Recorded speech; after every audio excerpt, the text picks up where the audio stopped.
for the gangsters. I remember you no matter how big the fame gets. Paint a perfect picture, baby, you can frame this. As long as I'm snapping, you will never be nameless. While I was robbing, you did things that was shameless. Both products of our environment, we was blameless. They deserve better, those women who raised men, who went out of town with us in that day's end. The ones we leave on the streets when them days in. Got slammed right with us when the feds blaze in. Not only men is going through it on the wild turf, but the women too. Add that to the childbirth. Kids raising kids, not knowing what a child worth. How you walk in they shoes when every mile hurt. Turn down the nigga, now you can't get respect from him. Think you should fuck just cause you got a check from him. It's bad, ask him where is his pad. Them broke niggas always bitter and it's sad. So what they done to you, they done to me, they done to us. So when I speak a real nigga, like the one thing you always gotta remember is people gonna try to project their insecurities onto you. But you can't listen to what them niggas saying. You gotta get out here and do your shit regardless. You gonna do what you love for the rest of your life anyway. You are listening to BeExposedRadio.com. Artist Exchange. The Artist Exchange. The Artist Exchange. The Artist Exchange. The Artist Exchange. Artist Exchange Live. The Artist Exchange. The Artist Exchange. The Artist Exchange. Starts now. Hey, what's up? What's up? Welcome to the Artist Exchange Radio Show live, only on BeExposedRadio.com. I'm here on this Black Friday. So yeah, I am having this show today. It was supposed to finish month number being 7 months, and today hopefully my guest shows up, but he does not. All is well. I'm gonna still continue on and do what I'm doing, but we're gonna talk a little bit about health and wellness and getting ourselves together. And Thanksgiving was yesterday. I'm really proud of myself, somewhat, because if I ate like this throughout the year, I probably would be at my size. But like for the last couple years, I have not overeaten on Thanksgiving or on Christmas, but more specifically, Thanksgiving used to go down for me. Like it used to be. I'm not a big overeater anyway, but Thanksgiving used to be the moment where I didn't care. I would just go for it, and I would eat literally until I got sick from eating so much turkey. But I had one plate, well, 2 plates yesterday, one at a friend's house and one at another family member's house. And I'm really I'll say this. One thing is, if you're over 30, and it's not no shade to anybody, like, and if you're watching it, you probably gonna take shade, but I don't care, because I'll tell you if you can't cook. But the 30-somethings, I really need us to get to a space where we know how to cook. Because most 30-somethings had a big mama or a grandmother or somebody. Now, the 20-somethings, I don't know, because grandma in the club. But definitely you 30-somethings, we're old enough to have had a grandmother who was, a little jazzy, but she was still in the kitchen. And I need y'all to learn how to cook. Because maybe that's why the last couple of years I have not been eating as much, but I'm gonna need y'all to really get it together. I had some friends who brought me some plates because they know my kitchen is on no for the next couple years. It's not until I haven't been in the mood to really cook. But so my friends always like bring me a plate, and some of y'all y'all not doing it for me. Like y'all trying too many different types of recipes, y'all decorating the food, spending more time decorating the food and not cooking. And I know we're supposed to be thankful, but food poison is not a good thing. Like cook your food through, season it well. You know, the garnishment is cool, but hey, you know, do the required work, and the garnishment is extra credit. Like, you know, do that once people get there and make it look pretty, but I would rather eat a good meal than a pretty meal. I'm just saying. So Thanksgiving was great. I got to spend it with some awesome people yesterday. I am trying my best to be more sociable. I took a lot of things off of my to-do list in the last couple years in terms of socializing, and it's cool, but I'm just slowly getting back to myself and the whole people thing. And it's not anything personal for anybody. It's me making choices in my life, and that's one of the reasons I chose self-care to be kind of my in-your-face message for this month, because I really have worked on myself for the last 2 years, getting myself to a space where I have the people around me that I want. And it's not about the people, it's more so me, and me being at a space where I want to be. And despite anything else, I really wanted to make sure I was doing good for me. And this time of year is really crazy for a lot of people, because we've all lost family members and loved ones across the kind of a sad space sometimes. And yesterday thought was going to be a really sad space. We lost Miss Diane Kane this year, and I thought Thanksgiving was always her holiday, and I thought, and I often spend time with her on that holiday, and I thought yesterday was going to be really depressing and really sad. But thankfully, her two babies got together yesterday, Derek and Brandy, and kind of took the torch and carried it on.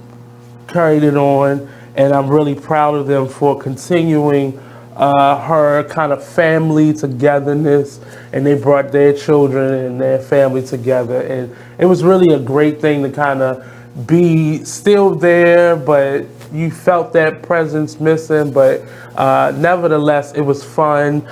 We still had a lot of laughs, a lot of good jokes. Dark Kane is one of those 30-somethings that I was talking about. He's a great artist, great photographer, but I wanted to stay away from the kitchen. I want him to be the photographer and keep the laughs going. Or he's going to give me a lot of content to be able to talk to him about. I'm going to post one of his pictures because, you know, I love him to death like he was my brother, but I don't know what this meal is, and I want somebody to tell me what they think it is, and I'm going to post it to my page soon. But yeah, so I got to spend time with my father's family, which I rarely do. I can't remember a holiday where I was with them, but I got to be around my two aunts, and my Aunt Val, my Aunt Diane, and a lot of my cousins. I see one of my cousins is watching online right now, but it's something for me as I'm going into a new year, kind of getting us back on the subject of self-care, just getting myself back into a space where I'm good. Now I'm happy. I don't feel depressed or anything like that, but I had to really examine a lot of things. Only being 36, I've gone through a lot of different changes and experiences in my life, and I wanted to be good. You know, as 40 was approaching, I really wanted to be good. I didn't want to carry any more baggage with me, and I wanted to be okay. I see a lot of people in my family and my friend circle that carry a lot of stuff. Hey, Shar, that carry a lot of stuff with them. And as I was thinking about where this radio show is going, I've been doing it for a number of years now, and I really wanted to take it to another level. And I noticed as I was looking back over the last couple years of the show, some of my best shows is when I was being my most authentic self, and I was being my honest, real self. and not just giving advice or having people on, but some of my best shows, some of my highest viewed shows were shows where I was being honest and I was coming from a for real place. Not that all the other ones wasn't, but most of those shows where I was direct with my message and I was really helping myself. Those shows where I found myself helping me and speaking over myself were the shows that did the best, and I wanted to take that into another direction. So 2020, you're going to see a little bit more of the authentic Nate. Now, that's not to say everybody deserves my truth, everybody deserves my story, because they don't.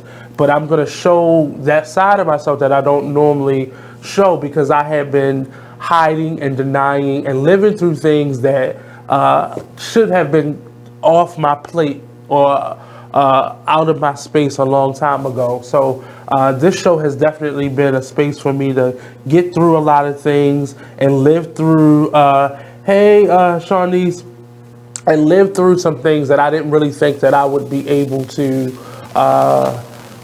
talk about or deal with, and some things that I thought I was going to take to my grave, but I was able to find this platform to be able to discuss it. The reason that I am an artist, specifically an actor, is because I get to live vicariously through characters and get pieces of me out that I, expose certain parts of me. But this radio show has allowed me to not have a mask on, not be a character, but be my authentic self. And I felt like over the last couple years in my pursuit for friendship and relationships and not even business, but more so friendships and relationships, both business and non-business, I felt myself losing parts of my voice because I wanted to be there for other people and I wanted to be a support for other people.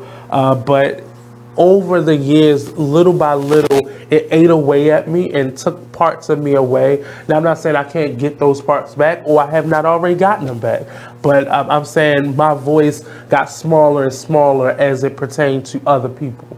And it wasn't so much somebody doing it to me, it was self-inflicted. This month meant a lot to me to be able to go through some of the things that I personally have done to help myself. But self-care is a powerful thing if done the right way and applied consistently to our lives. Self-care can be a powerful tool in helping us to navigate life. Not a weapon, but more so a tool to help us navigate through where life can take us. Interesting enough, because today was the last show for this month, a friend of mine, Mr. Martique, who is supposed to be my guest, he was going through some health issues that left him in a space where he didn't have any other choice but to get better and to get help. And I shared with him my story a couple months ago when I found myself sick. And it was something that I could have prevented, something that I could have gotten taken care of years ago when it first was shown up as a problem in my life. And I ended up in a hospital for a couple days because of it. And I was saying to him, sometimes we disguise, especially as black men, we disguise our hurt and our pain so much by just bravado and just attitude and all those things that we sometimes forget that we are not invincible and we can be taken back. And just, seeing the power of, healing and, being around my friend yesterday, I was able to see how people get through things and how we find ways to maneuver. And sometimes you just be your most authentic, raw self. So we're going to take a quick commercial break and we'll be right back on here. If you're listening, please share this out. Please share it with your friends here on the Artist Exchange Radio Show, only on radio.com. The Artist Exchange Radio Show every Friday, 7 p.m. to 9 p.m., every Saturday, 12 p.m. to 2 p.m. Real artists, real talk, real live on BeExposedRadio.com. I was meeting with a friend yesterday, and I've gotten to the point where don't ask me a question because the truth is going to come out. And exactly. Just don't do it. If you ain't looking for the truth, don't come to me. Don't do it because I can't hold my tongue. And she wants to be this stylist, boutique. But you're not doing anything in that nature, and I can't take you seriously if you're not doing those things. And I understood why people didn't take me seriously because I found myself in somebody else's lane. I was good at what I was doing and what I wanted to be, but I wasn't doing it for me. So how can I ask you to take me seriously if I'm living in somebody else's shoes? And nobody can do what you do, and I think that that's a big problem that people face now. Like, you see what somebody else is doing and you want to do that when that's not your lane. That's not your lane. That's not what you're supposed to be doing. But it's popular, it's getting that person money, it's getting that person applause. Oh, I want applause. I want money. Let me stand over here behind them. And then a lot of times people aren't honest with themselves either. Like, I was thinking earlier today, I've been woke for almost 2 days, so so you get honesty, and I was thinking, like, you know, the Artist Exchange Radio Show.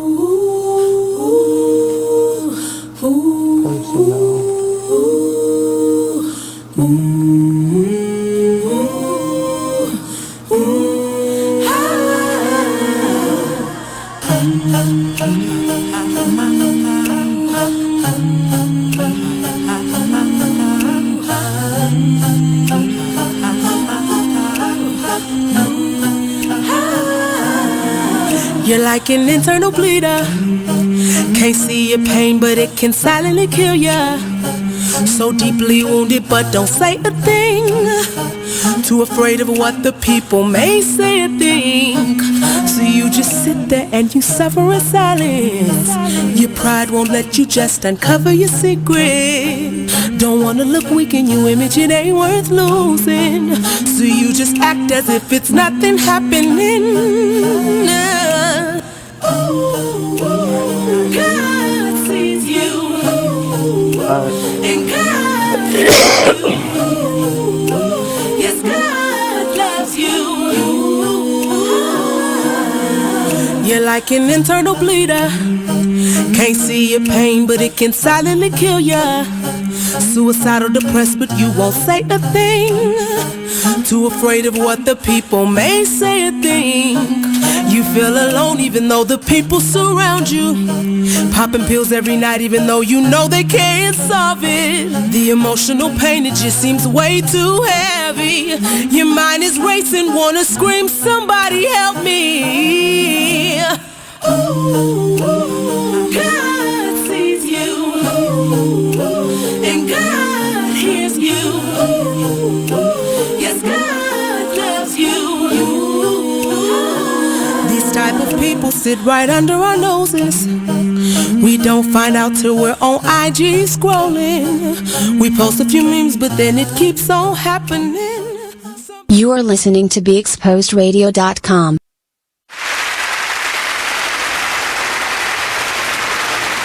Hey, what's up? Welcome back to the Artist Exchange Radio Show here live only on BeExposedRadio.com. I'm your host, Nate Couser, and I am just sharing this out a little bit. So if you're watching right now, please take a couple moments and share this post out with all your family and friends that may be home for the holidays. And I know we have a lot of people. Please share it out. Please tell a friend. If you want to join us, we still have a few open slots in December, just a couple, because we have some nice guests coming up for December. Me, then we have a radio show back in February. Still, we doing more interviews, a number of interviews, and in January. So I'll be doing more interviews with individuals, and we'll be doing some interviews with other people, and I'll be posting them starting in January. So please take a moment. If you want to be a guest on the show, hit us up at the Artist Exchange Radio Show at gmail.com, or you can find us on Facebook or Instagram. You can send us a DM if you want to be a guest. If you're looking for some advertising opportunities, definitely hit us up as well at the Artist Exchange Radio Show at gmail.com, or you can hit us up directly at 443-839-0118. Business calls only on that line. Thank you. So with that being said, thank you for tuning in. I am Nate Couser, the host of this show, if this is your first time tuning in. But if not, you know me, and you know this show has become a platform for me to be able to express myself, bring on people that I think are really doing their very best in pursuit of their goals. And I'm really happy and excited to be able to have this platform to help people to present themselves to a bigger audience and to each other and whomever else comes on to the show. But I really am really excited to be able to do this in this way. And because this month is has been self-care month, I wanted to give people an opportunity to talk to me, tell me your story, tell me what's been going on with you. What are your self-care techniques? What are you passionate about in terms of self-care? Has self-care worked for you in terms of what have you done in pursuit of self-care? Self-care for me has been getting more sleep,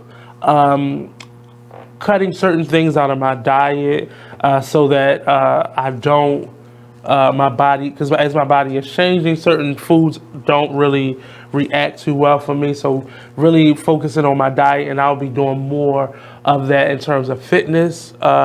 In the new year, you'll start seeing some clips because I'm working with a gentleman now. So we'll be doing more, and hopefully you'll start seeing more results. In addition to that, I wanted to, so my question to you, what do you do for self-care? Today is more on a health side of it. That's why I was starting to bring into my diet. Health has not been a priority for me. And I'll say that because it's something that I had to maintain. And it wasn't until I got sick, or it isn't until I get sick, that I even focus on it. You know, I remember my first real job, I had really nice insurance. I don't remember ever using it. I don't, outside of paying for new glasses, but I never used it. And fast forward now, years later, I'm now having to, make sure I go on regular visits and set up my yearly appointments and just make sure and maintain my health. And part of my self-care is just putting myself on a health schedule and making sure I'm eating well, making sure I'm drinking enough water. This right here is hard for me. Drinking water is really hard for me, not because it's nasty, but I want juice. I don't drink soda. I don't drink alcohol. But drinking water is it's a chore, but it's something that I maintain, and I get up in the morning, I drink a bottle of water.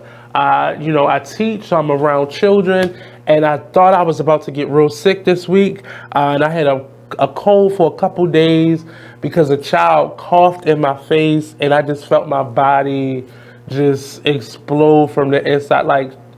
He coughed in my face, and I don't think he meant to. I'm not saying he did it on purpose, but me talking to him, he coughed, and he was really close to me. Children get really close to you, and he was really close to me, and I was talking to him, and he coughed, and I felt just everything just in me, because children give you colds that will take you under, and so in me drinking water, I've realized I recover from colds faster. I feel a little bit better. I have a little bit more energy, and I can tell instantly when I haven't drank water, and not just the cotton mouth or the feelings of dehydration, but just overall my energy goes down. So putting myself on a better regimen for water and just dealing with my health, water has been number one. I'm not a pill taker. I have to be in a lot of pain for me to take a pill. And that's normally the only time that I take pills, but it really just, water, and it's so simple, but drinking water all day is like, it's a hard thing. So I buy the big jug, like the big jug of water, and I'll take that to work or the whole day, and my goal is to finish that in a day. And sometimes I'll get like about this much finished, or it still be halfway full, and I'm kind of chugging it down by the end of the day. And it seems like the easiest task, but it's the hardest thing for me to do. I don't know for you what that is, but number one on my list of putting myself on a health regimen or a health schedule is just drinking more water and finding more opportunities to drink water. And I had to, the thing that was hurting me was I did not like drinking just regular water, so I started drinking flavored water. And then I started reading like the labels, and it had sugar in it. And I was like, it's supposed to be just water. But I don't even like drinking the infused water because it makes me thirsty for something else. But I just been forcing myself to drink more water and just finding times to do it. I don't put myself on a schedule. I used to use the app, but that app felt like it was going off every 5 minutes, and then I was running to the bathroom. But I was finding myself to have more energy. So my question to you all is, and you can answer this, what do you do for your overall health and wellness in terms of your self-care? And what some of the things that I discovered in my research over the months, and some of the things that I have been doing over the last year and a half to reconstruct my life and just get things in a better space, as I started focusing more on my self-care. And I realized there were already things that I was doing that was helping, that was a part of my self-care. And that's just getting more sleep. I just felt like I needed more sleep. In my 20s and my teens, I could live off of a half an hour of sleep. I could not go to sleep and wake up, or not wake up and be good the next day. As long as I got in, a couple naps and some shut eye, like an hour here, an hour there. But now, if I don't at least get about 6 hours, 7 hours, it's a wrap. Somebody gonna be late, something not gonna get done on time, or I'm gonna be late, or I'm not gonna get something done on time. But I've realized getting more sleep and drinking water. So once I realized, oh, you're already trying to do these things, or these are things that are already being incorporated. So I started looking for other things that I was doing and just being consistent in whatever that means to you. It's like, for me, I have to write lists. I have to, and I always keep I normally have a smaller pad than this with me, but I normally keep a pad with me, and I write lists.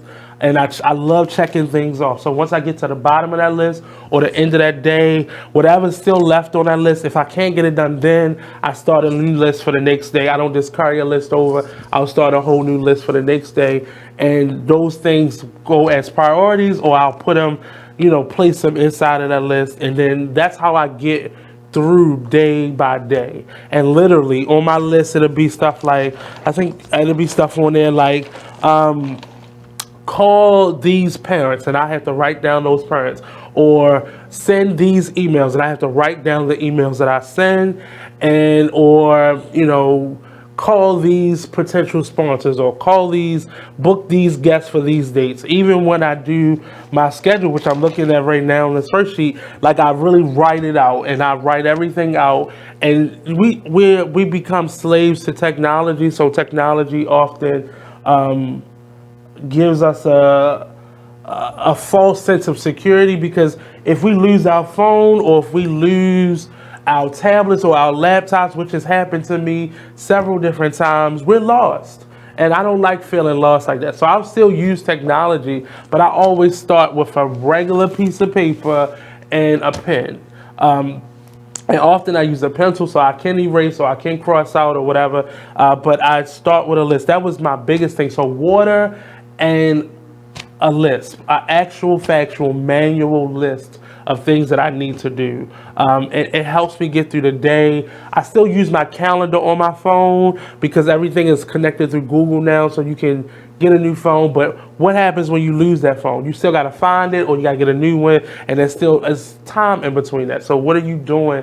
In between that time, you're lost. And I got tired of feeling lost because I would lose my phone or break my phone often, or I would leave my phone somewhere, and I'm infamous for not charging my phone. So I would do all these things, and part of what I needed to do was really get myself in a space where I was really doing what I had to do to just restructure my life. And I wanted to really find moments in time in my life to really just get things in a balance. And I was realizing that my health, my physical health was being affected because everything else was out of whack. But the moment I started getting better with sleep, and I'm still a work in progress, so sleep sometimes evades me. I know even last night, I didn't even do anything really yesterday. I went to a friend's house and I was late getting there, so I got up around like 3. I was supposed to have been there at 3. I got up like 2 something. And I was supposed to be there at 3. Ended up getting there at 4. So I got there. I stayed there till probably like 7 something. And I went over some family's house after that. And you would have thought, and I think I probably got in the house at maybe like 10:30, 11 o'clock. And I went to sleep and got back up today. And you would have thought I had like I went to like 20 people's houses yesterday and was ripping them. Like I literally had to walk there. That's what it felt like. I walked to everybody's house. And I was really tired, and I realized I was off my regular schedule. So I was used to getting up for my work in the morning, and when I'm not on that schedule, it's really rough. So part of that is now I have to get up at the same time every day, or I'm gonna be off schedule. Even if I get up and clean or walk around the house or make some breakfast or walk to the market or something, and then come back in and lay down. Even if I still have to get up out of the bed at the same time and do something for at least an hour or two to just maximize my time and just get myself in that motion of getting up. Because those mornings where I have to get up extra early is a wrap. Like, thank God for Lyft because it gets me there on time, but I didn't want to keep relying on, being able to get up an hour before something. I wanted to really get myself on a better schedule. So that meant going to bed earlier than I normally do. So I can't go to bed at 3 o'clock, 2 o'clock no more and think I can get up at 5 o'clock. Like that's done for me. Those days are over. And I regret that and I feel bad, but I gotta go to bed early. So normally I try to get in bed by 10. And I'm saying sleep was a big thing outside of creating lists and water, because sleep for me, I wasn't used to sleeping. I was used to like being up until, like I said, 2, 3 o'clock in the morning and then trying to get up and start a day, and I'll go through I remember being in college and I was working overnight, so I would get off at 7 a.m.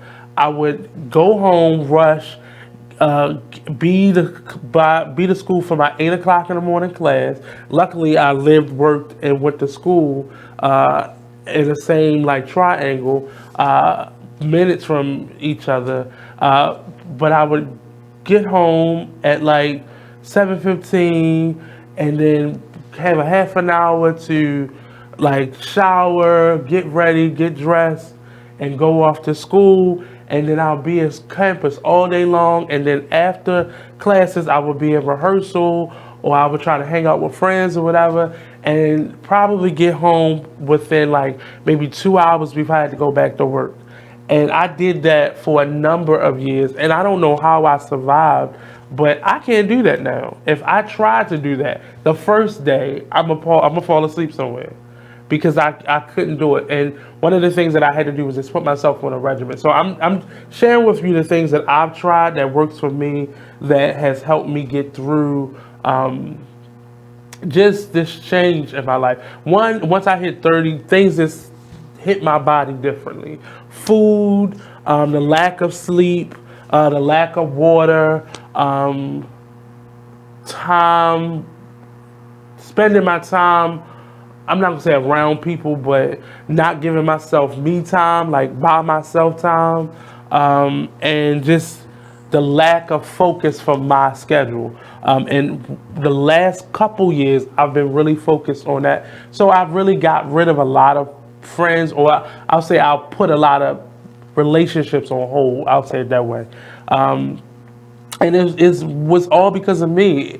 And I think, you know, I didn't do it the right way because it happened at a moment for me where I needed to make quick decisions as to the next moment wouldn't have been the best moment if I would have waited any longer. So I had to make some really good decisions in terms of, you know, just putting things and people and places on hold and really starting to stack my life back up with things and doing things and going places. Even for the show, I would try to get to, every time somebody sent me tickets to something, or you know, I had guests on that were promoting events or projects that they were doing, I would try to make myself available for everything. And sometimes you have to say no, because no, we were talking about this for the last show, my last guest that we had, and no became something that was really powerful to me because it allowed me to kind of save myself. Because you keep saying yes to everything, you're not really giving yourself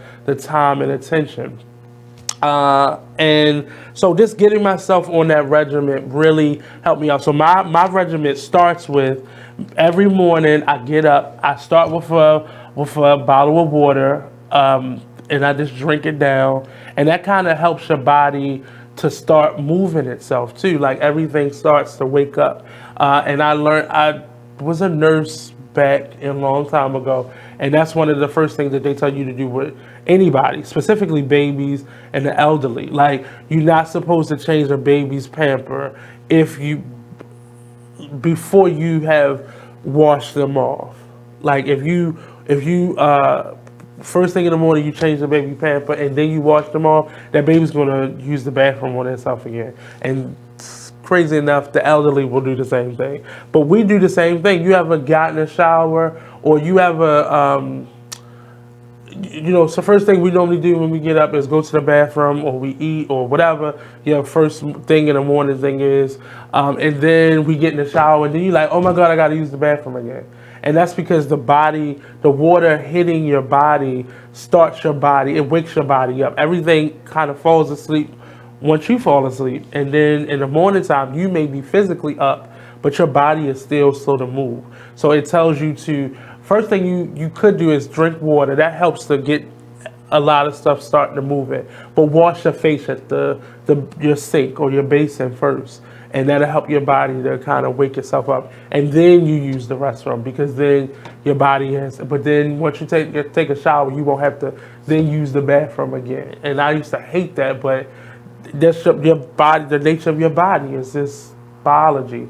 And it's something that I learned a long time ago. So I wake up in the morning, I normally drink some water, wash my face, and then I like to walk around a little bit. So I have to get up extra early. And I normally get up around 5 o'clock. I try not to get up any later than 5:30, because then I'm rushing. So if I get up at 5 o'clock, I can do all those things. I can walk around, mope around a little bit, sit down, maybe watch some TV, maybe eat like a little breakfast, move some stuff around, clean up a little bit, and then I start getting ready for work.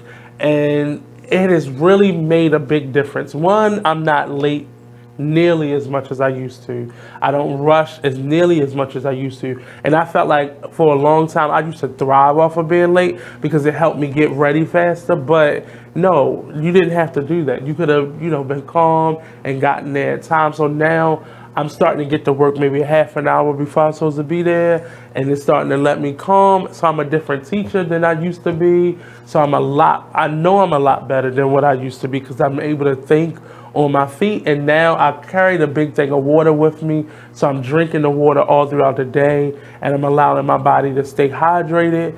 And I feel like sometimes I'm still tired after work, and sometimes I'll get to the station and I'll fall asleep in my chair because I've had a long day.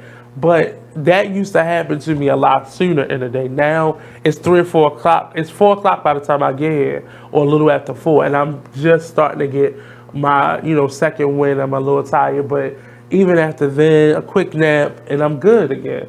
But that used to be horrible for me, and it had gotten to a place where I could not, I would have to go home and take a nap before I did anything else. And now I'm able to work through the day and get a lot more done.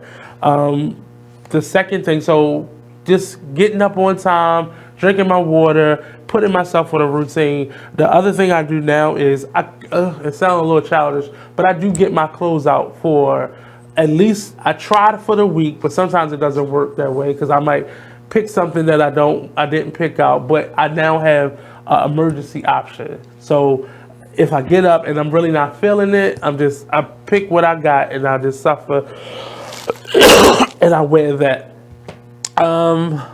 So my schedule means a lot to me. The last thing that I do before I walk out the house is I look over my schedule for the day and just see what I had planned, and then I just work that through my head. And as I'm getting to work, I'm kind of going through my schedule and making sure I don't have to call anybody. If I have to meet with anybody, I make sure I can send out emails a lot earlier.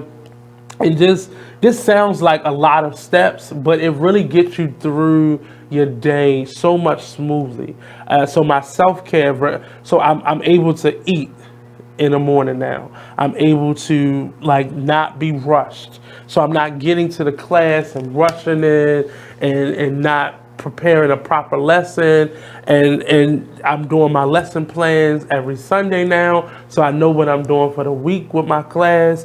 And for my show, I already know what I want to say. Even today, my guest didn't come, so I'm still able to do my show because I already know what I had planned to talk about. And I have a plan B, an exit strategy, all those things just to help us get a little bit better at what we're doing. And I'm only saying this and I'm only suggesting this because it's something that has worked for me. And I'm a person that is notorious for being late, notorious for rushing, notorious for forgetting things and losing things.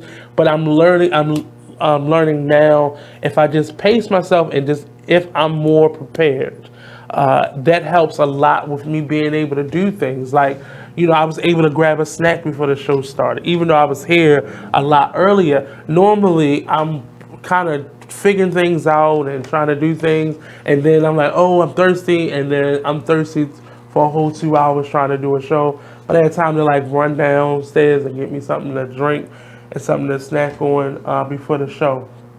Also, being a business owner and an art entrepreneur and an artist, it helped me to get things in order because I did not, it was hard because I've been doing a lot of this by myself, and a lot of this, people have been talking. Hey, Damon. Hey, Sandra. Vanderboom. Stopped smoking for a month now. Oh, congratulations. That's a big, stop doing that. Stop smoking. You save yourself a lot of money and you save yourself a lot of time because you don't need as many breaks. Hey, cousin. I'm really, I need to start paying attention to this side. Facebook is changing so much that we're not realizing it, and we got to try to keep up with it. But speaking about just my routine and just keeping things in order, it really helped me to just put myself on that regimen because I really was not focused on, and I was losing out on opportunities. I was being late to stuff. I was choosing not to go to stuff because I was either too tired or I wasn't ready, or I didn't dress the right way that morning because I didn't think about everything that I had to do. So normally I'll pack a side bag if I have something special to do at the end of the day, or I would dress a certain way where I could just take something off or put something on, and I wasn't thinking. So I wouldn't go to something because I was like, oh, I've been around these children, sweating all day, I don't feel like, and I just didn't make the time. And doing all this has really helped me to live in a space of always being ready. And the station owner here says, if you stay ready, you have to get ready. And it's something that my coaches used to say to me, and it's something that I really apply to my life now. So I always go into most situations with a certain level of preparation. As an artist, as an actor, we're always in our scripts or practicing our craft, but we don't think about that in our everyday life. Like, what are you doing on your everyday life? And that's where self-care becomes a really important and invaluable tool to us, because it does not hurt to be extra prepared. And I'm not anal about it. And in the beginning, I had to be, just to put myself on a schedule, but I've been able to relax a little bit more and get myself to a space where I'm more comfortable with getting ready and being prepared. And being prepared means taking breaks. So we're gonna take a quick commercial break. We'll be right back here on the Artist Exchange Radio Show, only on BeExposedRadio.com. Don't go anywhere, we'll be right back.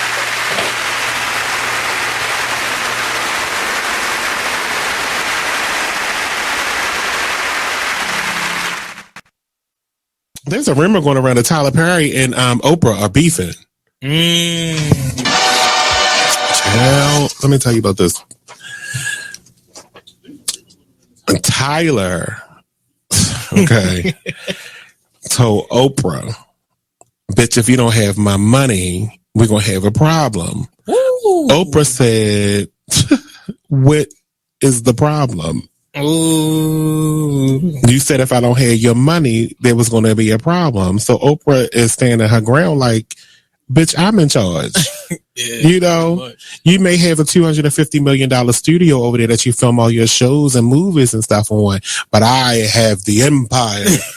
That's what Oprah said. Oh, these are her exact words. Allegedly. I made this up. But allegedly. I made it all up.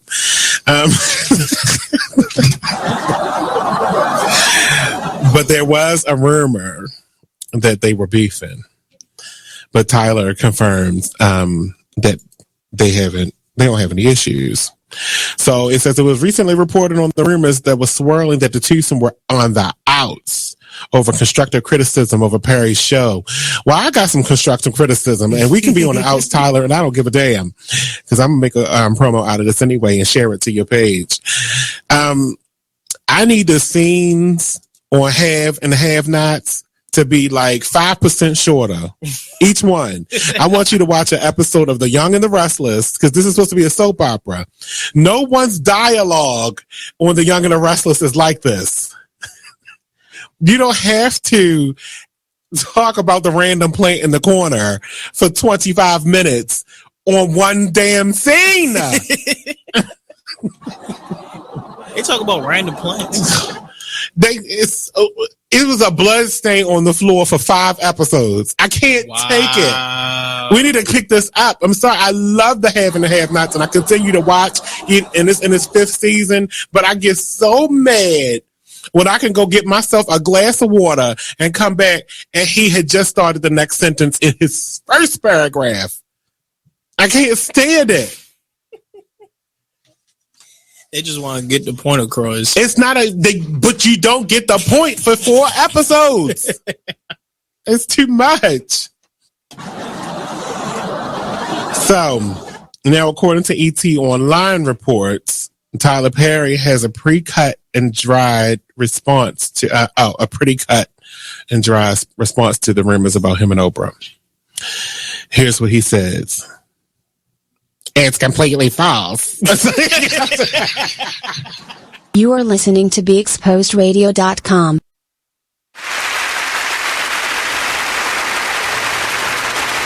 Welcome back to the Artist Exchange radio show here live only on BeExposedRadio.com. Just a little bit more. So we're going to get back into the discussion on self-care in a few minutes, but the Artist Exchange Radio Show, our last show for this year, will be on the 20th, and we'll be coming back on the I believe that's the 2nd of February. And we'll be back on the 2nd of February. I believe that's the first Monday of the month. And throughout January, we'll be doing a number of live interviews. I'll be promoting the show on other platforms. I've been asked to come on a couple different shows. And also, we'll be doing some taping of some interviews that we'll be doing for a series for the Artist Exchange Radio Show that'll be out for the rest of the year. So we'll be taping a lot of those in January. And we'll be showing you a couple of teasers throughout. And then we'll start promoting that and showing that starting in February. And then from that point on, also in February of next year, I'll be in a show at the Arena Playhouse, and that is Pearly by, oh my God, his name just jumped out my head. I'll get the form later, but I'll be doing a show directed by Troy Burton. And I am Get Low in this, and it opens up February the 14th through March the 1st of 2020. Tickets at www.arenaplayersinc.com for more ticket information. And it's actually the 50th anniversary for Pearly. And if you go to our page, we have some sound bites of some conversation that we've had as a cast on Pearly and some of the issues surrounding it. And hopefully soon I'll have a date for when they'll be coming on. And I may try to get them to come on before we end for the year. So that means, pulling some legs to try to get them to come on. But rehearsals have been going really well for that, and I'm really happy to be a part of that cast. Shout out to everybody who's joining us. Thank you. You got to come on sometime, cousin. I know you busy in the world and all, but you have to come on and really come on and talk with me, Miss Cousin. My cousin Wanda has been a really good follower of the show, and she's been tuning in almost every week, and I'm really happy to have her here. Cousin Wanda. I just put out her government now. Miss Ravenette, I'm sorry. Shout out to the Ravens for super exceeding any expectations that Baltimore City has had for you over the last couple years of y'all losing streak. But shout out to them. But back to task at hand. So I don't want to keep talking about the things that I'm doing for self-care, but if you have any techniques that you are currently doing that support your self-care, whether it be not answering your phone after a certain time, not eating after a certain hour, getting up at a certain time, like what do you do to help promote your self-care? For me, it's just schedule-wise, eating-wise, and now I'm paying more close to my finances. So I'm checking my credit score, and I'm making sure I'm making my credit card payment on time and all those things. I'm focusing now on things that are really helping me to improve overall. Those are the types of things that I'm doing. So if you have any suggestions or anything that you can tell us, you can call me or send me a private message, and we can get you on the line in order to share your experiences. For me, it just meant a lot for me to talk about this specifically for this month, because this month marks 2 years since I've been on kind of the journey of this self-discovery, and we're entering our holiday season now, and it really is good practice to go into any new season with a renewed plan or a plan of action, because if we fail to plan, we plan to fail, and I don't want to fail. And as we're ending the actual calendar year out, I wanted to go into 2020 with a different mindset, because the new year normally marks my halfway point to becoming an older individual. So I'd like to just get in a better space with my time and energy and all those things. So this some of the things that I've been hearing back from individuals is that self-care is not always a priority, or we do things that are on the surface. Like most people think self-care is getting massages and pedicures, and those things help. But how long does a pedicure last you? Or how long does a massage last you? And those are often things that you have to pay for. You know, though, and they're great. I have a couple friends that are massage therapists and body massage reflexologists and stuff. And I don't want to take away anybody's coin, but those things are temporary because you have to go back, and you only have to, you know, get a number of visits in throughout that year to kind of keep that going. But things that you can do for yourself is managing your finances better. That's one of the things that has helped me a lot, because now I'm realizing what I got to do for my money. So today is Black Friday. A lot of people are out right now shopping and spending money for one day and not thinking about the next 2 weeks. You know, most of us got paid this week, and my goal now is to always have something left over at the end of every 2 weeks after I got paid. So I'm going into a new pay period with, you know, a couple dollars in my pocket, and I'm not just, you know, living from paycheck to paycheck. And that's, you know, if that's your story, it's kind of mine sometimes, but I'm not saying anything bad with that, because we all in a recession. But I think, you know, focusing more and learning what sacrifice is, and learning what a hustle is, and, you know, not working ourselves to death. I don't want to be 60 and 70 years old having to clock into a job, or having to think about, you know, I want to be able to do my radio show if I want to, or travel, or go to the market because it's Wednesday, not because the check cleared or my Social Security check came in, or, you know, I don't want that for my life. And I've seen how hard that is for individuals. You know, in my parents' generation and grandparents' generation, I don't want that life. And I'm not disputing anybody for their choices, but for me, I just need, you know, I just need a better outcome. You know, often many of us have been given a start in life that's a little rough, a little raggedy sometimes, but it's up to us to kind of take what we have and use that to kind of strengthen ourselves. And that's just where I'm at right now. So I'm not preaching, I'm not telling anybody what to do. I'm just telling you what is working for me. And every plan and every opinion you ever get from someone else, it has to be tweaked to be able to fit your life. People have given me advice in terms of finances and all these things, and it don't work for me. I don't want to go buy no property and flip it and sell it, and I don't want to do that. I don't want to sell Avon. I don't want to sell Mary Kay. I don't want to do any of those things. I don't want to know what the secret is. I don't want to do any of those things that has helped other people grow, because it ain't my thing. I'm an artist, and so me doing something outside of being an artist is crazy and stupid, because I'm not going to keep it up. But doing things that make your life easier. So we're going to go to a quick commercial break, but I want to know, I'm going to talk to you guys a little bit on the live feed, but what are some things that you're doing? So just let me know. We'll be right back here on the Artist Exchange Radio Show right after this quick commercial break. Don't go anywhere.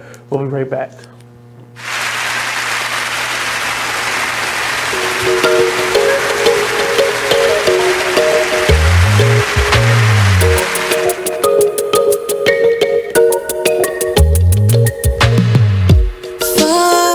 This unknown to find who we really are. Crash into something new and take a break from our broken heart. Talk with the hip, tell me you lie. I think we should go for another round. Baby, try not to say too much. Let your love come down. If you wanna rule, there's some rules you gotta live by. Live by. Stay true to your cool, make a move, don't wait on nobody else. And if it feels like a melody, let's sing a song, be my radio. And if you follow me there, I'll follow you back. Let the night unfold. I can tell that she can't get enough, show enough, she couldn't get the feels off from me. Oh no, she couldn't get the feels off from me. Touching hands till we dance in the dark, show enough, she couldn't get the feels off from me. We do whatever you like. Keep the hands off of me. Oh no, she couldn't. Keep the hands off of me. So let's slide, you and me alone, to find who we really are. Crash into something new. I got ballet bringing up the car. So throw me a kiss, tell me you lie. I think we should go for another round. Baby, I wanna take you. You are listening to BeExposedRadio.com.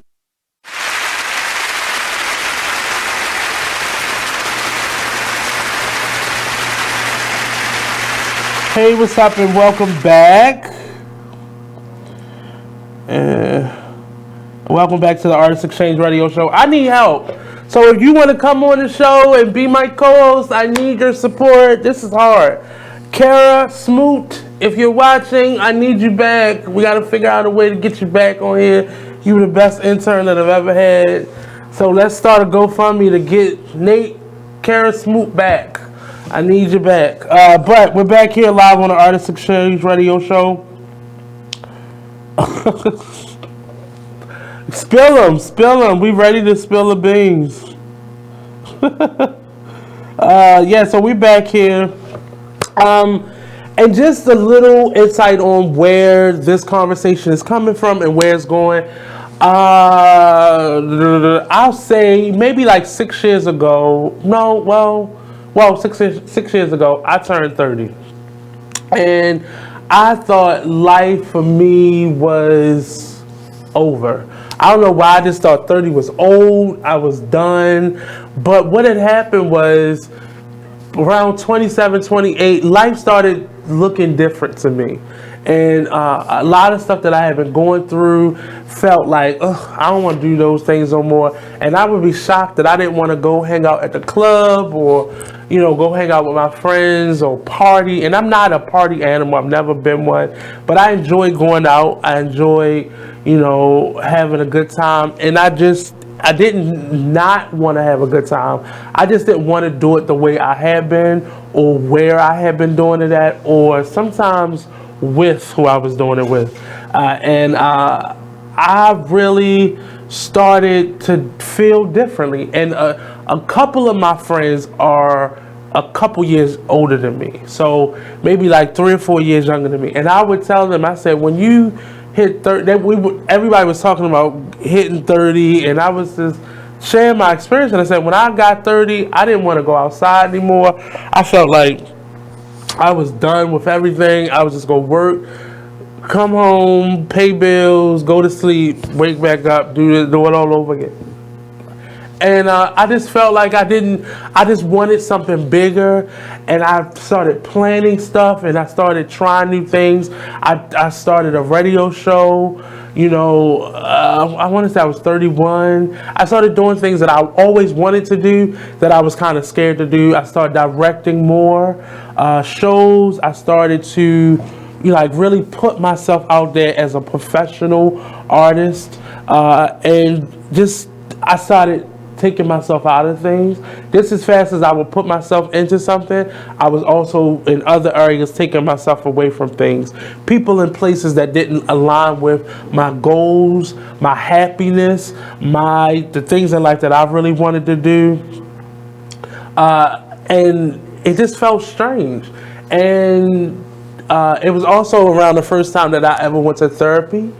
And what happened in therapy was, one, I'm going to say to anybody who's never had therapy before, anybody that's thinking about going to therapy, pick a therapist that equals you, that lines up with your faith, with your ideals, and sometimes we all over the place and we're not thinking about that. We just want help.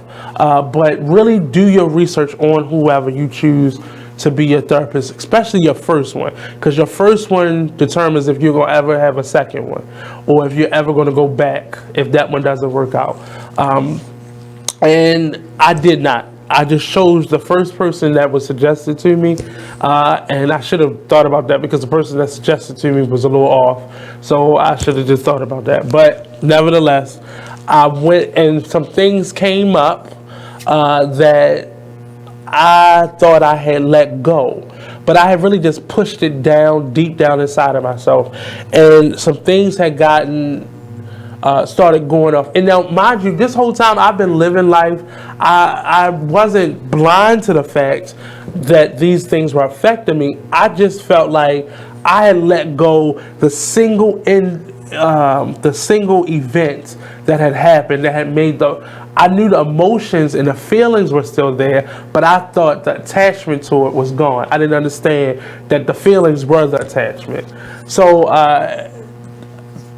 these things resurfaced in my life, and I started realizing the patterns in me choosing friends and me, hanging on to relationships and me allowing certain types of individuals to keep hurting me because they called themselves family, or they called themselves a friend, or they called themselves, a loved one of mine. Like, I kept letting things happen to me over and over again. And I found the strength to look at the three fingers that's pointing back at me. And I started to work on those three fingers. And I started to resist the temptation to just focus on who to blame. Like, so you point in that one finger, and then these three fingers right here are the things that you are responsible for. And I started focusing more on those things. This one right here is just incidental. These things right here are the problem, because even once this person is gone, these things still exist, because you're going to find someone else with that same quality of this person. So getting those things out of my system, and I stopped. I used to be so angry when I was like in my 20s and my teens, and I wasn't outwardly an angry person, but internally I used to get this whenever I was mad, I would get this numbing feeling in this arm, and I would feel so crazy, because you learn that a pain in your arm is often strokes. And I started having people in my family that were not dying of strokes, but were getting strokes at young ages, like in their 40s and 50s, and it was strange to me. And I was like, I don't want to be that person. I just realized that a lot of stuff that I thought I had let go, I had not let go. And a lot of people that I needed to let go, it was time for them to go. As I said to you, I recently began to put people on hold. And it's not that I feel like I'm better than, or you've done so much to me, but sometimes even the best people for you can create chaos and noise, and you can't hear yourself think, because people are spending so much time trying to help you that they're really hurting you, because you're not able to hear your own thoughts, your own decisions, and God, really. Like, sometimes we talk too much to people and we're not listening to that higher power that we often believe in, and most of us believe in. And that's what was happening.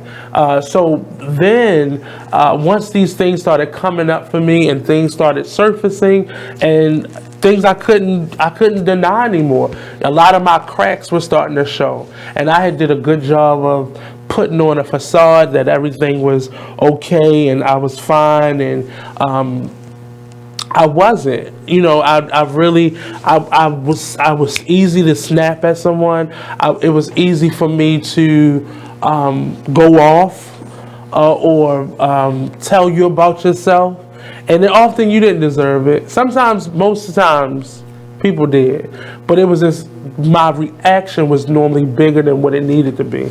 And just how I looked at people, how I reacted to people, and this wasn't everybody, because on the exact opposite side of that, I pacified a lot of people's bad behavior, and it was because of the type of relationship that was, and I didn't speak out to people who I should, and I overdid it to people that I should, in the same breath, and it just was happenstance and relationship that really determined what you got.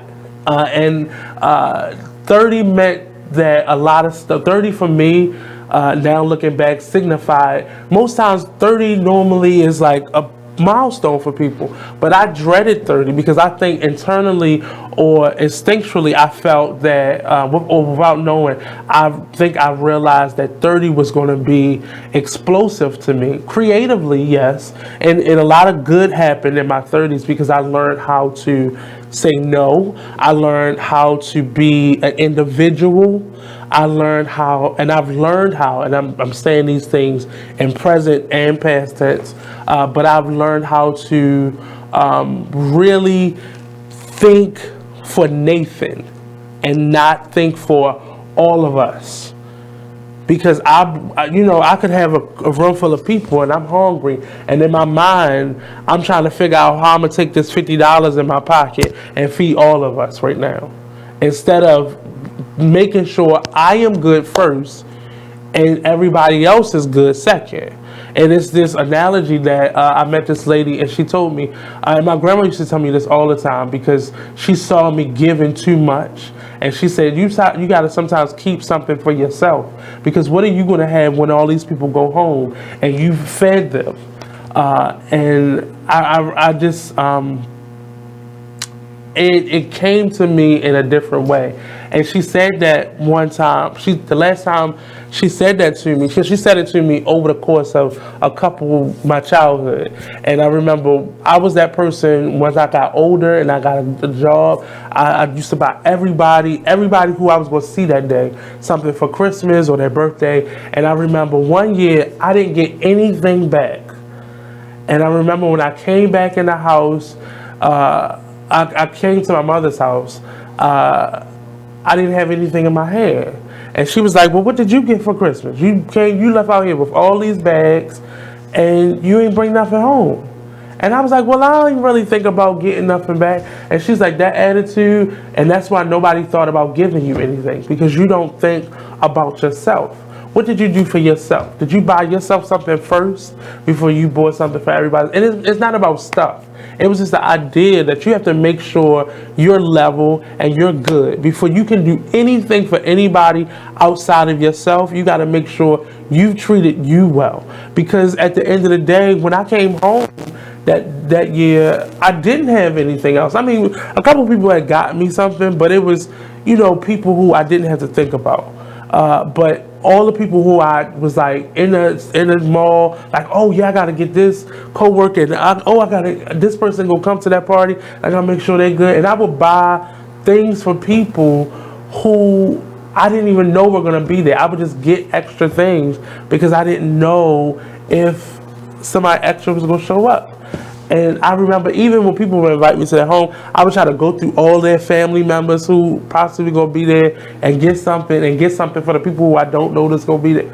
And I used to do that all the time. And it was bad behavior that I learned from a couple different people. And I don't say that they're bad people, because one was my Aunt Val, my father's sister, and I have a cousin named Tisha on my mother's side who I learned this behavior from them. I saw how people would light up when the two of them came in rooms, because they was the person that always looked out for everybody. And I thought that that's who I was supposed to be, because I most mirrored the two of them as an individual.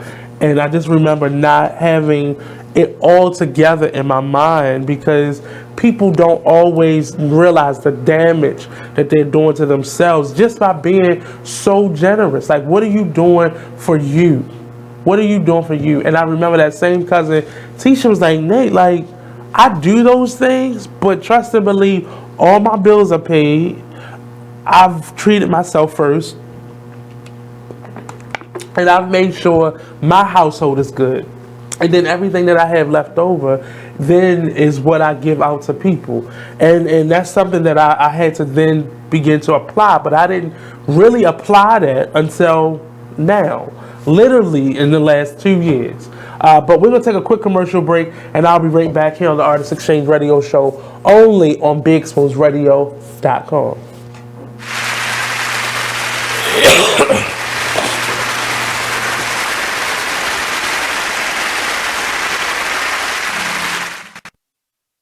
Listen to this flashback of Skyline Radio Show. So where we at? maybe talk about the effects and what's going on in these schools. And what people don't understand. Just real briefly, I just want to talk a little bit about what people say bullying is or is not. So bullying comes in many forms. It's a teasing, it's the cyberbullying, it's the texting, it's the phone calls, it's the posting of pictures and people's personal information to pretty much cause them harm, to have them feel insecure. It's the sex assaults that people actually put out there. There are physical assaults, and there are mental assaults and emotional assaults. And what I like to remind individuals that any aggressive behavior towards anyone that is unwanted and unwarranted in an individual asks you to stop. Let's stop there. Stop. And they should be respecting that. Respecting that and respecting yourself, because when you're able to respect another person, you're able to respect yourself. And the way that you're able to show that respect is that you know that you have a gift and you know you're uniquely made and that you matter, and then you also acknowledge that the next person beside you matters as well. You know? And we lose that sometimes. Bullying is a behavior that underestimates the lives and legacy of you. I'm sure when they was bullying me, and I'm sure when they was bullying you, they didn't understand who you're going to become later on. I didn't know. Right, because I'm popping. I can't pop. All right, let me tell you, all those people who felt like they wanted to say whatever to me, look at me now. It's like, no, y'all don't understand, but I've been through some things, okay? And you know what? No. I applaud you and I salute you, because a lot of times we do not take the time to say, I'm okay, and I'm okay with me, and there's nothing wrong with me, and I'm amazing, and I'm blessed, and I'm strong, and I matter. Join us every Wednesday at 7 p.m. for Skyline Radio Show, only on BeExposedRadio.com.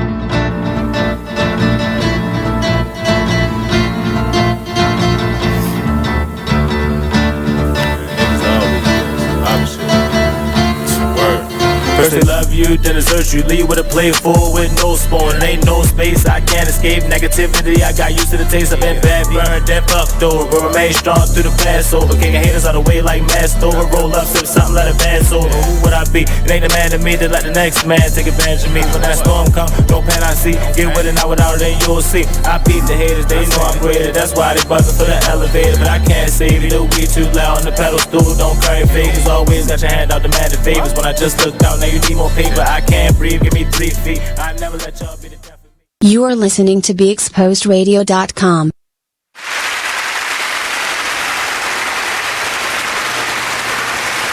Hey, what's up, and welcome back to the Artist Exchange Radio Show. Hey, Mr. Kyle, thanks for tuning in. But the last segment I was telling the story of how I've got to this place, and it was really just with a lack of concern for me. And I've really, am I charging this up? And just a lack of concern for me over time that just resulted in me turning 30 and just everything just hit me all at once. And then the first couple years of 30, it was like, okay, we can get through this and we can figure this out. But I didn't address anything. I didn't really, honestly, I was trying to work things out because I started therapy and I started, trying to get certain things in order, and I tried to reimagine my vision and my dreams again. And but I wasn't really attacking anything, and I really didn't address any specific people, or I didn't have any the conversations that I needed to have. My communication was not the best. I knew how to yell and I knew how to be quiet, and everything in between was preparing me to be quiet or preparing me to yell. So communication to me was off. So some of the things that I really have tried, and I'll ask you all again, please share with me what is helping you. What's your story in terms of your self-care or lack thereof? Is your life going crazy and you know you need some self-care? Message me and we can bring you on live. So just send me a message and I can reach out to you, and you can talk either live on air, you can call, or however you choose to. Or you can leave your comment in the section. Let me know what helps you, or what are some of the things that keep you on on task, or helping you stay energized and focused and happy and all those things? Or what are some of the things that you know are hurting you? Because sometimes we're doing things like keeping certain friendships. One of the things that I kept doing, I kept losing my female friends the same way. It would be some project that I was doing, and somewhere, and me just helping, somewhere in that there was a conflict or something I could not do for whatever reason, and that person would catch an attitude and somehow we would fall out, and then that was it. And I lost a number of friendships that way in my early 30s. And that was kind of the time of me starting to say no, or starting to focus on me more. And I didn't know what was going, and all this stuff kept happening. And I was trying to, it's like you falling and you're trying to grab hold of something, and nothing is, your hand isn't sticking anywhere, and you're still falling. And it really was, by the time I say 35, I woke up one morning and I said, I don't give a fuck. And I said it out loud, and it was strange because the way I just said it, I don't give a fuck, it came out of my mouth just that clear, and it hit my ears that clear. And I remember having a friend over for that weekend, and he was watching TV, and I remember saying it. It was so loud. I think he heard it in my living room. And I remember him walking past my bedroom and just laughing and just going to the bathroom. But when he came back, he was like, "Oh, I thought you was on the phone." And I was like, "No." He was like, "So what, why is you here fucking talking to yourself?" And I said, and like, once he came in and we was talking, and I said, I really don't care anymore. And because I had went to bed that night with all these things on my mind. Like, I had an argument with a friend, and I had spent that night talking to the friend that was visiting me for the weekend, and then just a number of things. I was having these conversations, and they were all conflicts. And I remember us talking, me and my friend talking, and I said, like, I really don't give a fuck no more. Like, I don't care how people feel. I don't care what people say. I don't care what people's conversation about me. I don't care. Like, the bills due, I really don't care. I'm either gonna pay it or I'm not. Like, I'm not stressing over conflict anymore. Like, conflict is just that, conflict. But you don't have to lose energy or steam trying to deal with it or trying to live your life. And I just, from 35 up until this point, well, I say 34. It was really 34. So up until this time, and today I don't have an attitude about myself, but I will not let anything or anybody take me outside of my character. And if I feel like I'm getting to that place, I normally get really quiet, and you just don't hear me. You don't hear from me anymore. And I just remove myself from that situation. I started, a friend told me I make people feel invisible when I'm mad at them. And it's the truth, because you don't exist to me anymore. And I got tired of having to explain myself to people who did not care in the first place, or people who chose to ignore, or people who were deliberately hurting me or trying to hurt me, or being selfish, or doing things in my life that didn't pertain to them having any concern about me. And I remember I woke up saying, I don't care. And I think, I don't remember my dream that night, but I think I went to bed with too much on my chest. And I got up, and it's like I continued that day. And I finished the argument for everything. And I just said, I don't give a fuck. And I remember the day vividly, and I remember waking up And right after I said it, it felt like the load had just ended. And I can only explain it by saying when you really stop giving power to negativity, and that's the only time it'll leave you. That's the only time. When you keep giving it fuel, that's why all these people with these vlogs and blogs and all these things that give their input and commentary on things that they hate, you are doing nothing but promoting it. All the people talking about that Popeye's chicken sandwich only gave it further publicity. Like, you giving things that you don't want light.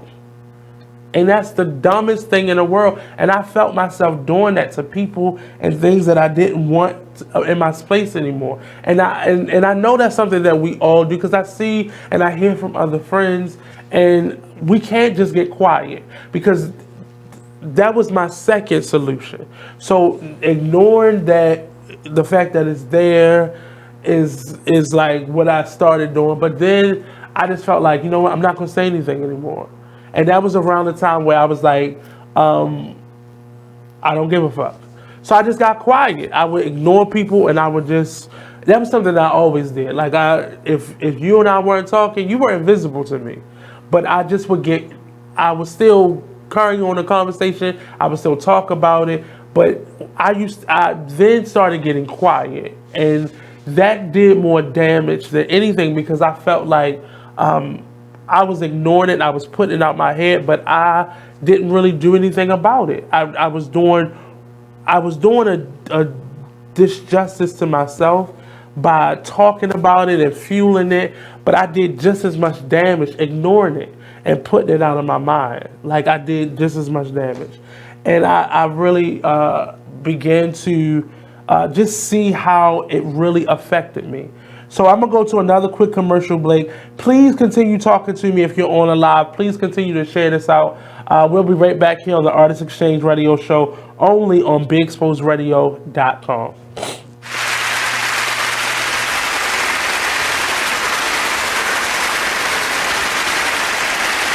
Take a minute and listen to this flashback of the Artist Exchange Radio Show. Any trouble, because I get into any trouble, but I had a problem that this then became a discussion at that workplace environment. Now, the discussion was I should have been more sensitive. In what way was my first response? And I guess when I had to meet with that said person who had the issue with the person who was said leader of that organization, I said, well, to that person, how would I have known that? Well, you should have asked. I think so.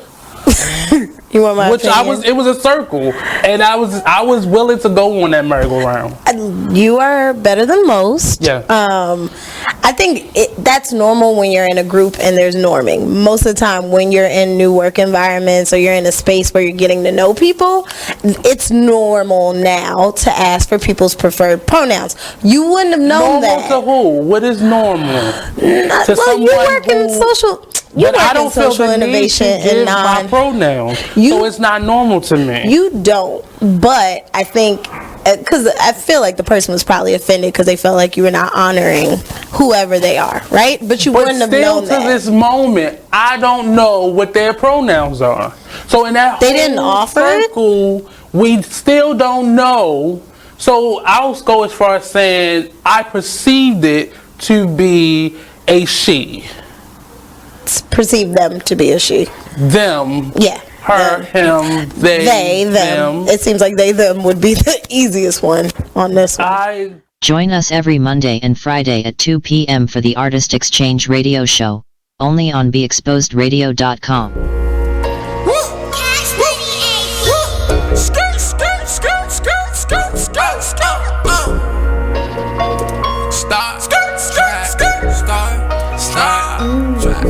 I'll be up in the way. I'll be up in the way. I'll be up in the way. I'll be up in the way. Running on my face. Gucci guilty on my face. I'll be up in the way. I'll be up in the way. I'll be up in the way. I'll be up in the way. I'll be up in the way. You are listening to BeExposedRadio.com.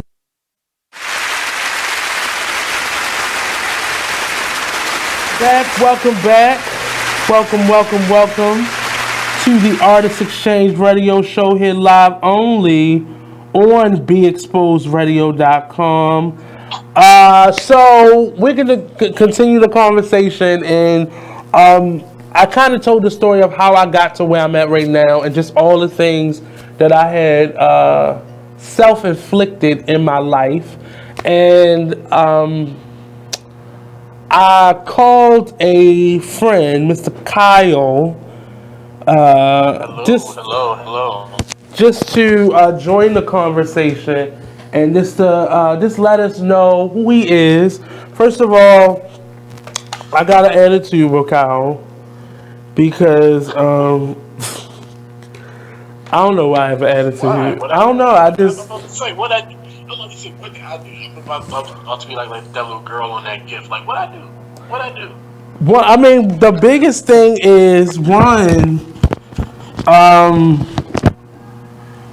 don't know. I really don't know. I just feel like you should have done something. You're just mad at me. You're just mad at me. That's all right. That's okay. Just how I feel. That's all right. I ain't had nobody else to blame. Nobody else is talking to me, so.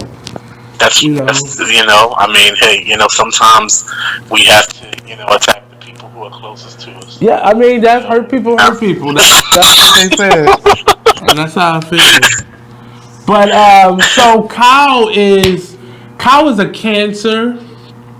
And I was raised by cancer, and I think without even knowing anything about all the signs and stuff, I think naturally I did not gravitate towards Kyle when I first met him because I think my body was like, no, you can't have two cancers in your life at one time. And no, tell the truth. You didn't gravitate toward me because, I was probably a little bit annoying. No, I was probably a little bit aggravated. No, really, honestly, and I can tell you this from even to today. No, I'm saying no, really, because when I meet certain people, I always equate them to people in my life, like my family or close friends. And at that time, oh my God, my mother is emotional, and you were as emotional. And I was like, I can't do this. And I say that about specifically cancers because that's the first sign that I ever learned about. Thank you, Miss Brock and Riga and them, because they kind of showed me about signs and stuff like that. But and speaking of emotional people, but I could not. I didn't see it, but and it's not a knock to you because that's the endearing thing about my mother and you. Like your emotions, you wear it on your sleeve, but it could turn into a session, devastation. Yeah, it could be devastation real easily. It's a fine line. So we're talking about you gotta put a hole on it, right? We're talking about self-care for this month, and this is actually the last show on self-care. And what are some of the things that you do now? Because the Kyle that I met is not the Kyle that I know now. So what are some of the things that you do now that helps you with self-care? Well, thank you for, first of all, acknowledging the fact that I have grown. But no, I have grown. But the thing about it is, that process, that growing up process, I'm still in it. You know what I'm saying? I'm still here. I'm still present in this growing up. I just turned 34, so I'm still old ass man. Yeah, I know. But I'm still in this process of growing. But the thing is, what I've learned is that there's three things that I've learned that really help. Therapy works, for all my, black people out there, it doesn't matter what you believe in, what I'm saying? Some people are, they always say, black people, believe in Jesus, but they don't want to go to therapy. I don't really say that because, I don't want to attack anybody's religion or anything like that. But I know that even people who don't believe in Jesus still don't go to therapy. So it's not really a thing. about Jesus as much as I think it's just the way that we are raised. Like, black people are raised to kind of like, you know, we endure everything. We're taught to endure everything and like act like, you know, I met one person before, like when I was serving, this guy that told me, he looked at me and he was like, he was a Hispanic guy, and he was like not black Hispanic. He was like, you know, like Colombian or something. I don't know. He was from like somewhere, you know, like he was really, really Hispanic. Like not black Hispanic, but Hispanic. And he was just like, you know, I really love black people. I was like, why do you like black people? He was like, I really love black people because like black people are strong, man. Like black people are strong. He was like, y'all so strong. And like when he said that, I was like, what? And then like, so when I was in my 20s at the time, and like I thought about it and I was like, well, he's right. Like we are taught like this whole like be strong and like, you know, endure everything and like, you know, and never like ask people for anything, never like, you know, act like you need anything, never let people see you sweat, type of thing. But like sometimes you need to, and sometimes like it's detrimental not to. You know, and that's what we don't really like pay attention to, and so like that's why we have like some of the problems that we have as a community and things, because we don't like put a lot of emphasis on therapy and like how important that is to have somebody to talk to just about anything that's like not going to judge you, that's not going to be, you know, you know, whatever. So like that's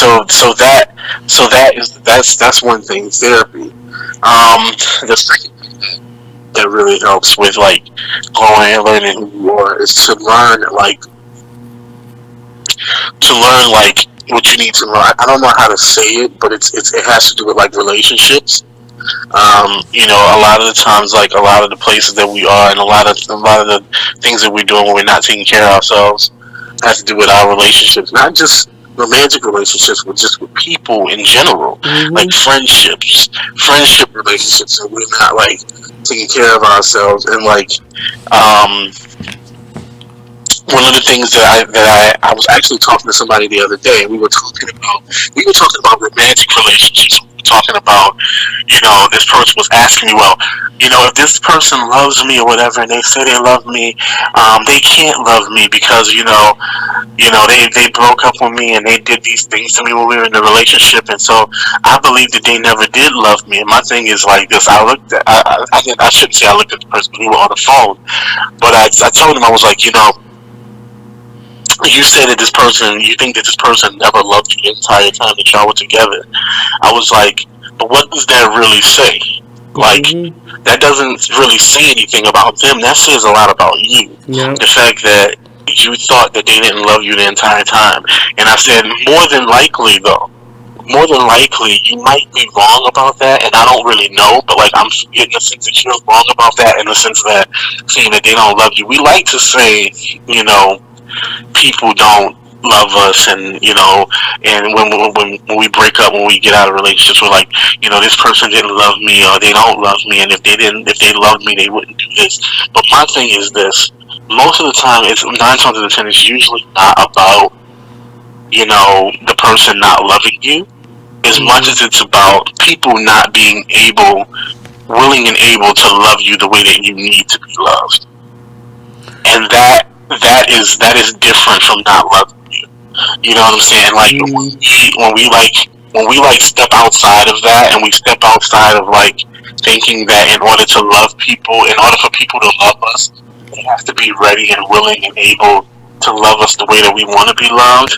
When we step outside of that, we realize that a person can love you, and you can love a person without like, you know, them doing everything that you need them to do, then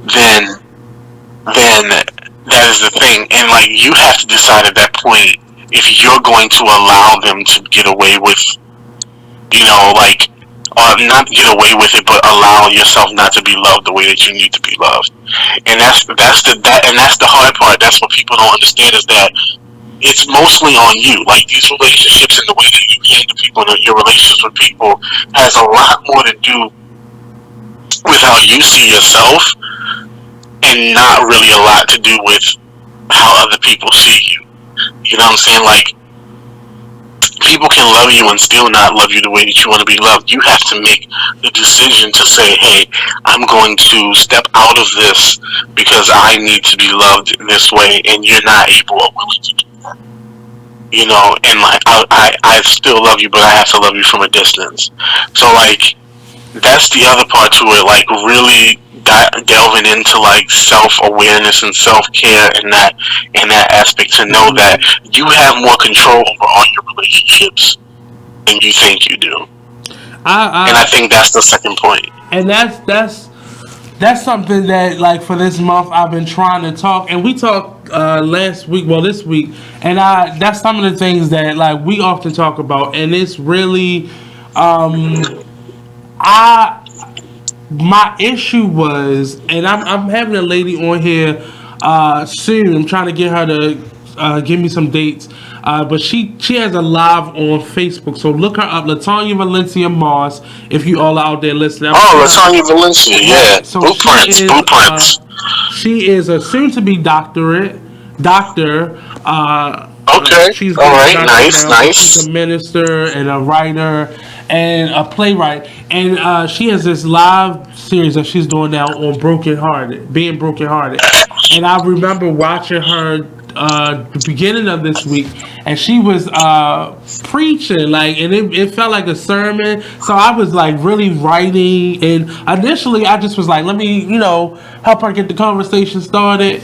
But I started really, my comments were starting to be real. Like, they was like, yeah, because I've broken my own, and I realized how I've broken my own heart by allowing certain relationships, whether they be romantic, friends, or family, to break my heart. I allowed people to break my heart because I didn't know when to let go.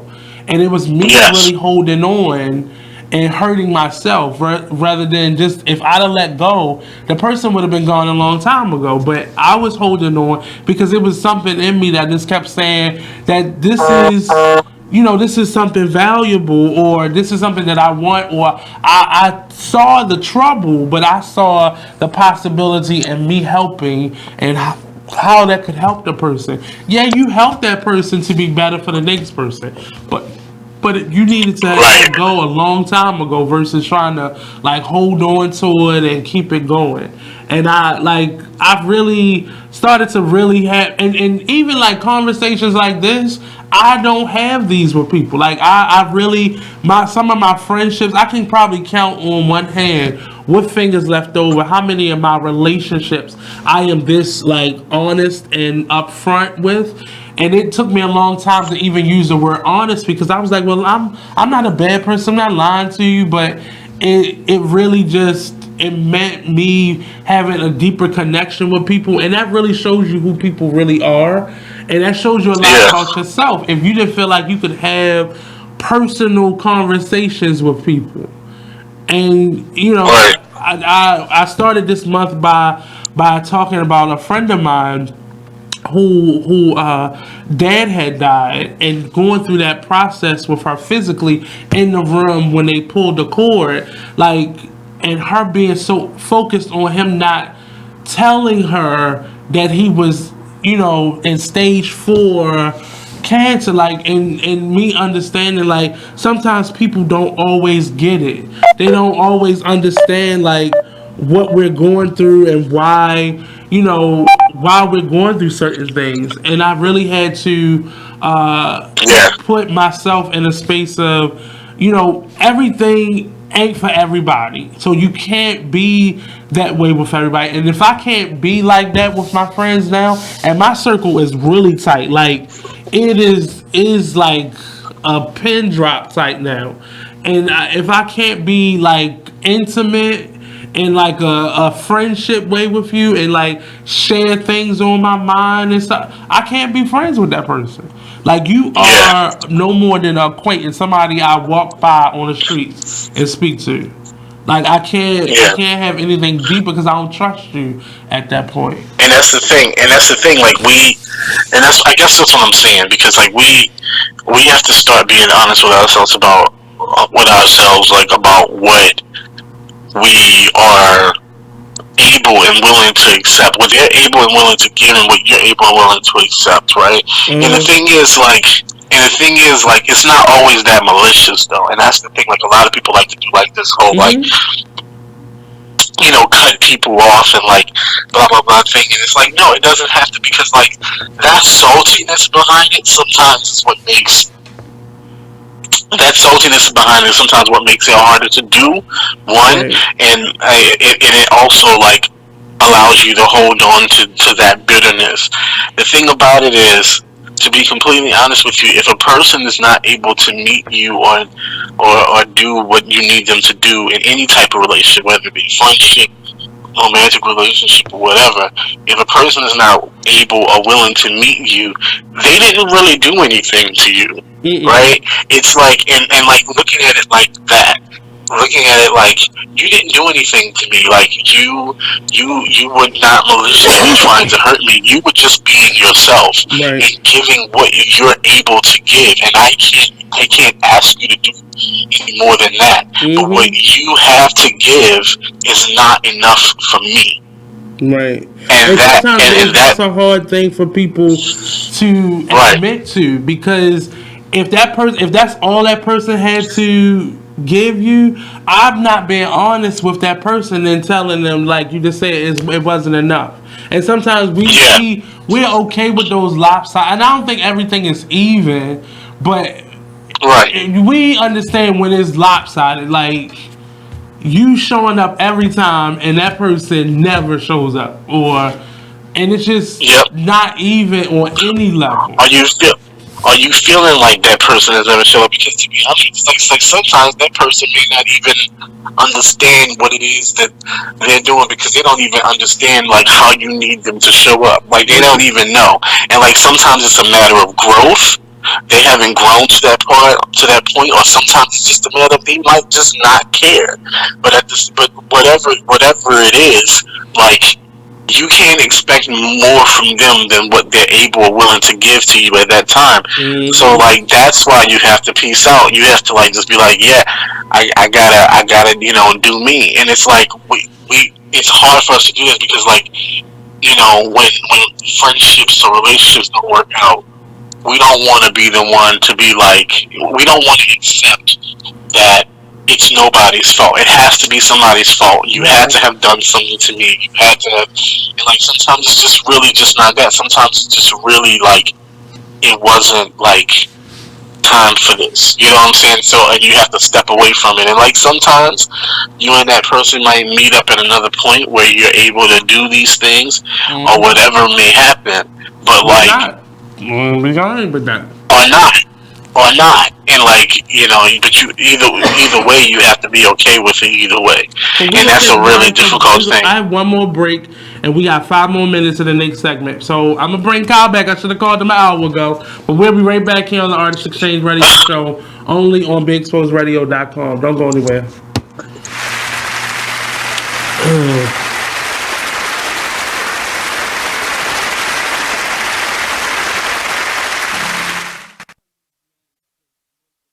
Be Exposed Radio. Well, if you made them, take care of them. Yeah, that's period. The real. Right. That's the real deal. It's period. Right. And all that old money shouldn't go toward this. Money should go to, if the child is with one of the parents 24/7, 7 days a week. You don't even come get your child every day. You come get your child once a month, maybe, or once every 3 months. Right. You cannot dictate where that money goes, especially if the child ain't calling you about nothing. Now, if the child calling you every week, then you can question about where the child support is going. But if every time you pick up the child, they look nice, they ain't complaining about nothing, why are you worrying about where the money go at? It is what it is. Radio show. White keys only have this bitch jumping. Okay. If I sit around, hold up. Look. If I sit around, hold up. Yeah. Rebel. If I sit around, I'ma smoke some more. Wasn't even thinking about smoke before, but I'm in my head and I'm in the bed. Don't know who I am, like I'm wearing a mask. You are listening to BeExposedRadio.com.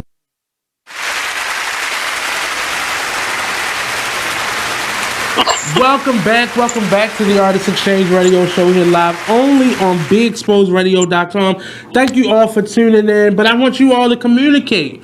You all been listening this whole time. I've been watching all of you in this room, and I just need you all to communicate. Just tell me what's on your mind. After this post, you can definitely leave it in a post, or you can DM me, because like I said, I'm trying to have on the lady Latonya Valencia Marsh. She's doing a really good conversation that led our self-care into this now relationship that me and Kyle have been talking about. And speaking of Kyle, we have Kyle. Kyle is the one guest that I've had on more than any other person ever. Really? I counted the shows, and you've been on more than any other guest I've ever had on. And now that he lives in New York by way of London, I can't have him on as much as I want to. And he just started answering the phone, so I was on his Arden list for a minute. Oh, not the Arden list. I mean, I don't have one of those. I mean, you do, because you can't answer your phone when you're in London, so. I don't have one of those. Oh, okay. Me. It's just But I know. It's a part of your phone plan. It's a part of your phone plan. I get it. I know some people do, though. I know some people do. But it's okay. It is. I mean, I've learned how to have one. So I was told. Yeah. I watch from the best. But Kyle is, like I said, he's a playwright who has not written a play for me in a long time. I didn't say ever. I didn't say it in a long time. He's a director. He is now he's a journalist. Well, no, I wouldn't say journalist, but yes. I mean, something like that. I am a content writer. I am for an online magazine. So yeah, I'm doing that now, and that's going really, really well. Anybody that wants to read any of my stories, you can go to www.theirworldmagazine.com and you can check out some stuff by me. I read it, but I have students and my nieces on my page, so I can't share all of it on my page. And it's not even like explicit stuff, but it'd be like real life stuff. And I mean, I don't know where you all were writing about this level of stuff. Not necessarily self-care, but like relationships and stuff like that. But maybe that's just a book that you're gonna start on your own soon. But yeah, I mean, and I'm probably gonna delve more into like this self-care and relationship stuff because honestly, I feel like that's like what people need to hear now. You know what I'm saying? Like especially when we're in this age of like, you know, everybody like exploring and finding out and figuring out more about themselves and figuring out more who they are. And like, I'm not gonna say like we're in a selfish age. I don't think we're selfish, but like we're in an age where like, you know, we've watched like our parents and we watched like our older cousins and sisters and brothers, and we watched all of these people, you know, be constantly kind of like, for lack of a better way to say it, effed. Do we curse on here? Okay. Oh, okay. Yeah, you know, be fucked by life. Like, we watch them, you know, in relationships. After I left my friend's house yesterday, I went to my father's family, my cousin's house on my father's side, and I watched that. Like, I had my two aunts in the room, but then I had my cousins and then all of their children, and I just saw a lot of like circular things happen, good and bad. But I just saw a lot of circular things happen. Like, this person did it, and this person learned it. Now this person is teaching it, and it was just, I think even though we should have learned lessons, a lot of us are repeating a lot of the same, and I hate the word, but toxic things that we was like, oh, I would never do that. Oh, that is disgusting. And now you're doing it, or now we're doing it. I'll say it like that. But yeah, absolutely. But I think that would be an interesting thing to hear content in that area that's real. Like some of the things that I read, not specifically from you, but just in general, it's all lifestyle oriented, and that's not my thing. So I just need more practical, and I guess it's real life for somebody else. It's just not what I do. But I just need more stuff like, how do you block somebody who is like a relative that you gotta see for the holidays? I know that's real specific, but like, how do you unblock somebody that you just blocked? Or, this emotional stuff. Well, more emotional stuff. Yeah, I opened up this door for a feeling. Like you introduced me as an emotional person, so like, well, I know emotional not a bad. It's not a bad thing. I know. I'm not saying it is. I'm not good at the emotional thing. I'm not. I know how to be angry and I know how to be quiet. Yeah. Everything else in between, I'm normally laughing and joking. And it's not. It's really to cover up the fact that I don't like you. So I'm trying to like deal. But I'm not. I wish there were moments in my life where I was more emotional, because I would have went off in a different way. I would have went off regardless, but I wish I was in my feelings more, because people are able to access more feelings than you allow yourself to access sometimes. Yeah, just like, well, that's being in my feelings to me, but yeah, I wish I would have been able to access some of those emotions sometimes, because I always tried to be the political person and try to like do what was best for the group. Like, I'm not gonna go off on this person in this restaurant or in this class or at this job, because I don't want the atmosphere of this environment to go bad because I just cussed this bitch out. And see, I used to think about stuff like that, and I wish I wasn't, because everybody else around me, they didn't give a fuck who was in the room. They would just go off. And I just wish at moments I could have accessed that type of emotion. And I'm not without feelings. I don't want to.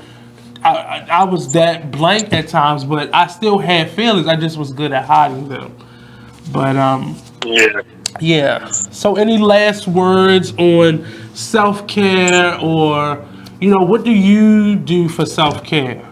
If you want to close out. Well, for self-care, like self-care for me doesn't really look like, like what it looks like on a lot of people. Like, people write about self-care, they post stuff about self-care, and it's always like, taking bubble baths and like doing these things and all this stuff and whatever. And that's fine. That's all good. All day. Right.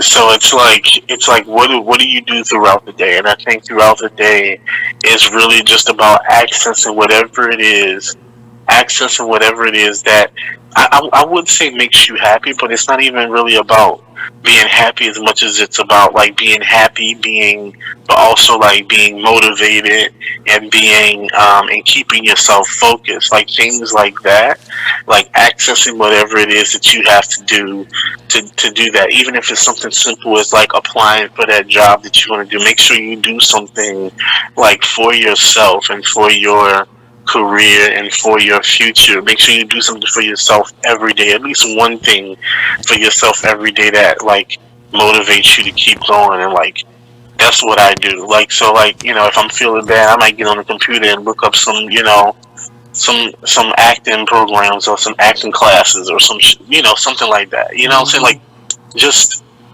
something that I can say that I did something, I looked into something for myself today, and it wasn't just all about like me catering to other people's feelings.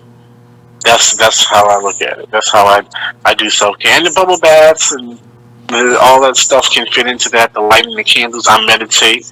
I light candles. You know, I have my little table where I do that and stuff like that. So that's fun. Like that fits into it too. But like also making sure that you do it on a level that, you know, on that level as well, making sure you do things for yourself and not like it ain't like just buying yourself apple pie, but like doing something for yourself that like will fit into what it is that you're trying to do for the future and like your career aspirations and things like that. So that has been the month of November. This is how we're going to close it out. Next Monday, we'll be back early, and we have a special guest. We are scheduled to have Mr. DDM, Mr. Emmanuel, Mr. Tab Baltimore himself. DDM, remind him, you know, that he got to answer my email, but we're going to talk about that later. Oh, okay. Mm-hmm. Great. But so this has been another edition of the Artist Exchange Radio Show. Both Cocktail Social and It Is What It Is Radio Show have taken a 2-day vacation for Thanksgiving, but they'll be back next Friday, bright and early. So the next show you should see is Black by Demand, and that's on Monday at 12 noon. So stay tuned, stay locked in for that. Definitely share this out, tell your friends about it, and that's it. Thank you all. Peace out. Thank you, Kyle. Yes.